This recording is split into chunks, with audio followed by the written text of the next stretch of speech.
វាមិនគួរឲ្យជឿនោះទេអ្នកដែលបង្កើតរបារដំរាមជាក្រឡាប្រឡោះសម្រាប់ការពារគោក្របីគឺជាមនុស្សពូកែវាមើលទៅដូចជាទ្វារចំហប៉ុន្តែវាអាចបញ្ឈប់សត្វគោក្របីមិនឲ្យដើរកាត់ទីនោះបានប្រឡោះក្រឡារារាំងគោក្របីនេះធ្វើពីរបារដែលក្រីឈើមួយចំនួនដែលដាក់នៅតម្រៀបលើដីប៉ុន្តែចំពោះសត្វគោក្របីវាហាក់ដូចជាជញ្ជាំងដែលមើលមិនឃើញគម្លាតរវាងរបារគឺមានប្រឡោះធំល្មមដែលអាចផុងជើងពួកវាដែលធ្វើឲ្យពួកវាគិតថាមានអារម្មណ៍មិនស្ថិតស្ថេរពួកវាខ្លាចចោលដូច្នេះពួកវានឹងមិនហ៊ានជន់នៅលើរបារនោះឡើយប៉ុន្តែចំពោះ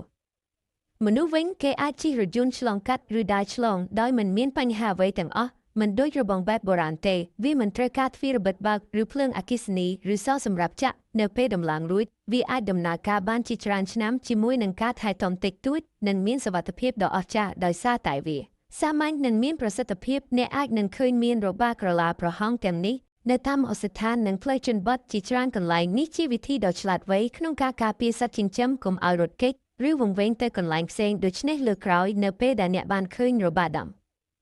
រៀបណាមួយដូចអន្ទាក់បែបនេះនៅលើផ្លូវជនបទសូមកុំមើលស្រាលវាគឺជាដំណោះស្រាយដ៏អស្ចារ្យដែលកើតចេញពីគំនិតរបស់កសិករនិងវិស្វករដ៏មានទេពកោសល្យ